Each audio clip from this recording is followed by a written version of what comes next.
যুগ বা জামানার কসমকে আল্লাহ রাব্বুল আলামিন বলছেন ওয়াল আসরি, আমি জামানার কসম খেয়ে বলছি, যুগের কসম খেয়ে বলছি, ওয়াল আসরি ইন্নাল ইনসানা লাফি খুসর, নিশ্চয়ই সমস্ত মানুষ পথভ্রষ্টর মধ্যে আছে, ক্ষতির মধ্যে আছে। ইন্নাল ইনসানা, নিশ্চয়ই মানুষ, লাফি খুসর, পথভ্রষ্টর মধ্যে আছে। আল্লাহ পাক বললেন সমস্ত মানুষ ক্ষতিগ্রস্ত, পথভ্রষ্ট, ক্ষতিগ্রস্তর মধ্যে আছে। কে বলছেন? আল্লাহ রাব্বুল আলামিন বলছেন, ভালো করে শুনবেন। ইন্নাল ইনসানা, ইন্না নিশ্চয়ই, ইনসানা মানুষ, লাফি খুসর ক্ষতিগ্রস্তর মধ্যে আছে। কে বলছেন? আল্লাহ রাব্বুল আলামিন বলছেন। তার মানে পুরো মানুষ ক্ষতিগ্রস্তর মধ্যে আছে। তারপর আল্লাহ রাব্বুল আলামিন পরিষ্কার ক্লিয়ার করছেন, ইন্নাল ইনসানা লাফি খুসর ইল্লাল্লাযীনা আমানু ওয়া আমিলুস সালিহাত। আল্লাহ রাব্বুল আলামিন পরিষ্কার কোরআনে কারীমের মধ্যে ঘোষণা করছেন, ইল্লাল্লাযীনা আমানু ওয়া আমিলুস সালিহাতি ওয়া তাওয়াসাউ বিল হাক্কি ওয়া তাওয়াসাউ বিস সাবর।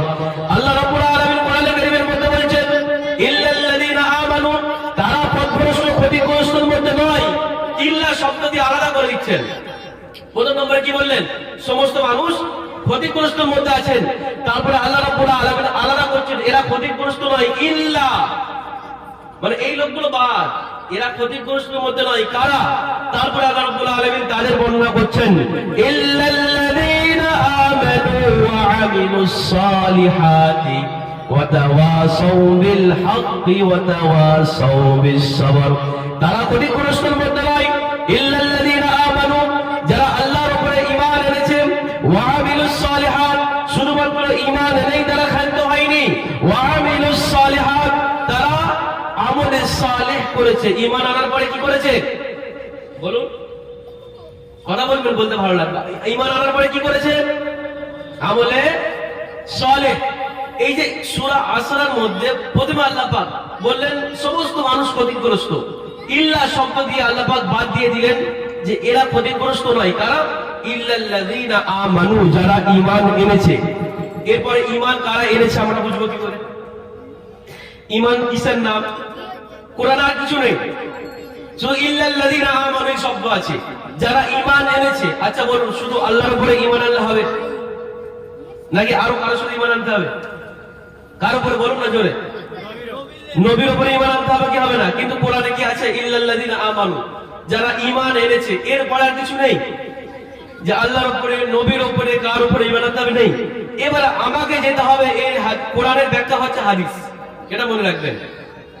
আপনি সহিহ মুসলিম শরীফের মধ্যে চলে যান, হাদিসে জিবরাইল পড়ুন। মিশকাত শরীফের মধ্যে চলে যান, হাদিসে জিবরাইল পড়ুন। আল্লাহ রাসূল সাল্লাল্লাহু আলাইহি ওয়াসাল্লাম এখন সাহাবায়ে কেরামকে নিয়ে বসে আছেন, ওয়াজ নসিহত করছেন। এমন অবস্থায় একজন আচানক ব্যক্তি, মুসাফির ব্যক্তি আল্লাহ রাসূল সাল্লাল্লাহু আলাইহি ওয়াসাল্লামের দরবারে এসেছেন। ইয়া রাসূলুল্লাহ, হাবিবাল্লাহ, আল্লাহ নবীর সাথে পায়ের সাথে পা লাগিয়ে দিয়েছেন, নিজের দুটো হাতকে আল্লাহ রাসূল আলাইহিস সালাতু ওয়াস সালামের রানের উপরে রেখে দিয়েছেন। আচানক ব্যক্তি, কেউ তাকে চেনে না। আল্লাহ নবীর দরবারে এসেছেন, সাহাবায়ে কেরামকে নবীজি বসে আছেন। আসার পরে হাঁটুর সাথে হাঁটু লাগিয়ে দিয়ে, পায়ের সাথে পা লাগিয়ে দিয়ে, রানের উপরে নবীজির দুটো রানের উপরে হাতকে রেখে দিয়ে নবীজিকে জিজ্ঞাসা করছেন। সাহাবায়ে কেরাম বসে আছেন, ওমর রাদিয়াল্লাহু তাআলা আনহু বসে আছেন। আল্লাহ নবী সাল্লাল্লাহু আলাইহি ওয়াসাল্লামকে মুসাফির ব্যক্তি জিজ্ঞাসা করছেন, ইয়া রাসূলুল্লাহ, হাবিবাল্লাহ, আনিল ইসলাম, ইসলাম সম্পর্কে আপনি কিছু বলুন। কি সম্পর্কে? আনিল ইসলাম, ইসলাম সম্পর্কে আপনি কিছু বলুন। আল্লাহ নবী আলাইহিস সালাতু ওয়াস সালাম বললেন যে ঈমান আনার পরে আকিমুস সালাত ওয়া তুতিজ যাকাত, যে ঈমান আনার পরে ইসলামের হুকুম হচ্ছে আকিমিস সালাত, নামাজ আদায় করা। কি করা? নামাজ। ঈসা তোমার পড়েছি তো? পড়েছি তো? আকিমিস সালাত, ঈমান আনার পরে আকিমুস সালাত, নামাজ আদায় করা। ওয়া তুতিজ যাকাত, যাদের উপরে যাকাত ফরজ হয়েছে তাদের যাকাত দেওয়া। তারপরে নবীজি বলছেন, ও তাসুমু রমাজান, রমজান মাসে রোজা রাখা। তারপরে বলছেন যাদের ক্ষমতা আছে তারা হজ করা, ইসতাতাআতা ইলাইহি সাবিলা, যে যাদের ক্ষমতা আছে হজ করা। আনিল ইসলাম, ইসলাম সম্পর্কে আপনি কিছু বলুন। আল্লাহর নবী বললেন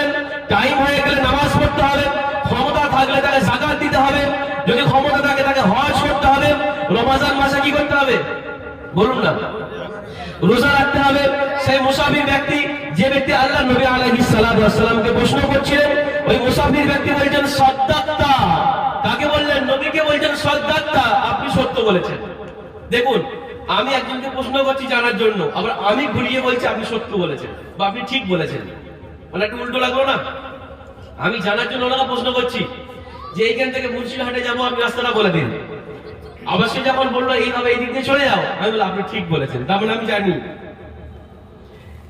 তো সাহাবেকরা অবাক হয়ে গেছেন যে নবীজিকে প্রশ্ন করছেন, আবার এই হালাতে এলেন, আমরা চিনতেই পাচ্ছি না। কালো কুচকুচে চুল, সাদা ধবধবে চেহারা, সেই ব্যক্তি যদি মুসাফির হয়, গায়ে তো ধুলোবালি কিছু লেগে থাকবে। এই জামানার মতো তো নয় যে প্লেনে চড়ে চলে এসেছে। তখন তো সফর করতে গেলে ঘোড়া, উট বা পাইদল সফর করতে হতো। সাহাবে কাম দেখছেন, ফলো করছেন। আবার সাদ্দাক্তা যখন বলেছে, সাহাবে কাম অবাক যে কি ব্যাপার। প্রশ্ন করার পরে নিজেই বলছেন সত্য, মানে এই উত্তর জানে, কিচ্ছু বলেন, রাসূলের দরবারে আছেন। তারপরে উক্ত মুসাফির ব্যক্তি নবী আলাইহিস সালাতু ওয়াস সালামকে ঘুরিয়ে দ্বিতীয়বার জিজ্ঞাসা করছেন, আনিল ঈমান, আনিল ঈমান, ইয়া রাসূলুল্লাহ হাবিবাল্লাহ, আপনি ঈমান সম্পর্কে আমাকে কিছু বলুন। কি সম্পর্কে জিজ্ঞেস করলেন? ঈমান সম্পর্কে। আমি মূলত ব্যাখ্যা করছি সূরা আসরের ইল্লাল্লাযিনা আমানু, যে ঈমান আনার কথা, এই ঈমানের সেই হাদিসের মধ্যে আনিল ঈমান, ইয়া রাসূলুল্লাহ হাবিবাল্লাহ, ঈমান সম্পর্কে আপনি কিছু বলুন।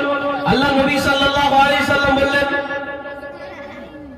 তুমি সাক্ষ্য দেবে যে আল্লাহ ছাড়া কোনো উপাস্য নাই, এবং আরো সাক্ষ্য দিতে হবে হযরত মুহাম্মদ সাল্লাল্লাহু আলাইহি ওয়াসাল্লাম আল্লাহ তাআলার রাসূল এবং তার বান্দা।